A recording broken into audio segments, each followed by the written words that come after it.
শিশুদেরকে নিয়ে আমরা বাইরে বের হলে আপনি যদি আপনার ভাগনা ভাগ্নিকে নিয়ে বের হন, আপনি কমনলি জিজ্ঞেস করবেন যে কিছু খাবে তোমরা, ঠিক আছে? তা আমি ওদেরকে বললাম যে আম্মু কিছু কি খেতে চাও? তো ওরা এমনিও লাজুক স্বভাবের এবং মানে এত লোকের সামনে ওরা জোরে কথা বলেও না। তো আমি হাঁটু গেড়ে বসে ওদেরকে জিজ্ঞেস করছি যে আম্মু তোমরা কিছু খেতে চাও? এখানে ফ্রুটস আছে, জুস আছে, বিস্কুট আছে। আমি নিজে থেকেই বলছি, হ্যাঁ, সারাদিন তো এগুলো আমরা পেয়েছি। তো ওরা বলল যে আব্বু আইসক্রিম খাবো। হ্যাঁ, আচ্ছা বিশ্বাস করেন আমি তো যেহেতু জোহরের আগ পর্যন্ত আশেপাশে ঘুরেছি, আমি আইসক্রিম দেখি না। আচ্ছা হ্যাঁ, তা আমি ওদেরকে বলেছি যে আম্মু আইসক্রিম তো এখানে নাই, তুমি লাবান আছে, তুমি কি লাবান খাবা? তা আমি হাঁটু গাড়া বসা ছিলাম, এবার উঠে আমি খুঁজতেছি যে কোন দিকে লাবান পাবো।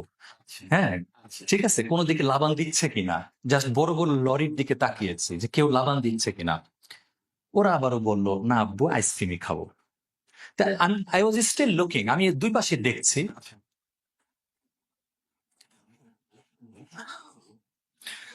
আমি জাস্ট দেখলাম একটা ভিড়ের মধ্যে থেকে দুইজন যুবক, তাদের দুই হাতে দুটা আইসক্রিম, আচ্ছা তারা সোজা আমার মেয়ের কাছে এসে আইসক্রিম দিয়ে গেল।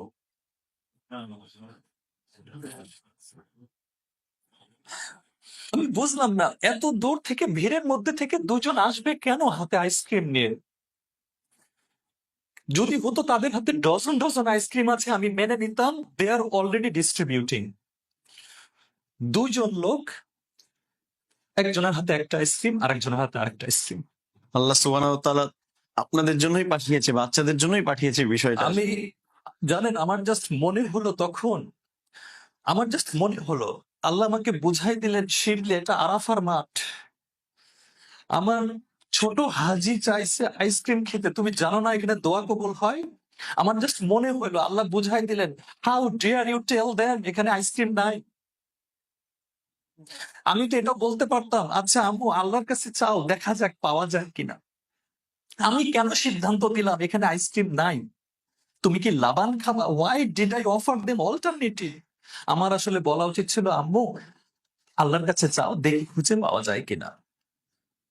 আমি এখনো ভুলতে পারি না যে ওই দূর আমি দেখতে পাচ্ছিলাম, বুঝলেন, প্রায় 30-40 হাত বা 20-25-30, আমি জানি না এক্স্যাক্টলি, একটা ভিড়ের মধ্যে থেকে দুজন আমাদের দিকে আসছে।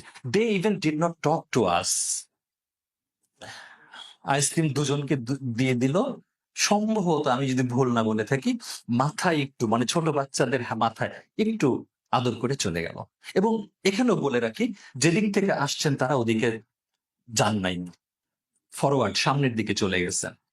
এখন অনেকে বলবে ভাই আরে এগুলো হয়ে যায়, উনারা দিচ্ছিলেনই, আপনারা ওই মুহূর্তে পেয়ে গেছেন। But I don't believe that. আমি এটা বিশ্বাস করি না। আমি এটা এখনো বিশ্বাস করি আমি একটা ভুল করছি। আমার মেয়েকে বলছি এখানে আইসক্রিম নাই, তোমরা লাবান খাও। কিন্তু আল্লাহ তাদের দোয়া কবুল করছেন, তাদেরকে দিয়েছেন। এবং আমি এখনো এই ঘটনাটা আমার পরিবারকে এবং বিশেষ করে আমার দুই মেয়েকে আমি নার্চার করি। আম্মু don't forget this, Allah is with us. আল্লাহর কাছে চাইলে পাওয়া যায়, আল্লাহই দেন। মানে এই বিশ্বাসগুলো আসলে স্টেবল করা।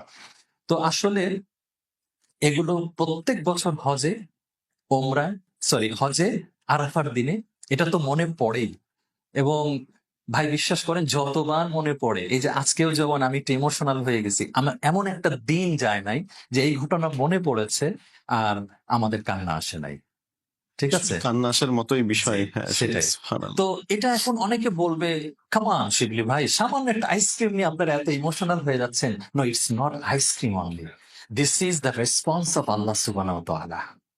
এটা এটা আইসক্রিম দিয়ে হিসাব করলে এটা তুচ্ছ ঘটনা, কিন্তু যদি আল্লাহর রেসপন্স হিসেবে দেখেন এটা তুচ্ছ ঘটনা নয়। এবং এখানে আমাদের আরেকটা বিশ্বাস রাখতে হবে, এটা এটা আল্লাহ ওয়াদা করেছেন আরাফার দিনের দোয়া কবুল হয়। অনেক হাজিরা যান, যারা জীবনে প্রথম যাবেন এটা মনে রাখবেন, অনেক হাজিরা যান শুধু আশেপাশে ঘুরে ফিরে দেখতে দেখতে আর খাবার সংগ্রহ করতে করতে সময় নষ্ট করেন। কিন্তু এটা যে দোয়া কবুলের একটা দিন, এটাই যে আপনি আগামী আপনার মানে অনন্ত ভবিষ্যৎ বংশধরদের জন্য যে দোয়া করে যাওয়ার একটা সুযোগ, আপনার ভবিষ্যৎ, আপনার অনাগত ভবিষ্যৎ সবকিছু নিয়ে দোয়া করে যেতে হবে। একটা অপরচুনিটি ছাড়া যাবে না। সুতরাং আমি বলবো যে আপনারা কেউ প্লিজ ভবিষ্যতে যারা যাবেন, এই যে একটু আগে তো আমরা সেলফি এর কথা বলছিলাম, এগুলো তো ত্যাগ করবেনই। সাথে আমি বলবো অযথা সময় নষ্ট করবেন না আরাফার দিনগুলি। দোয়া, দোয়া আর দোয়া।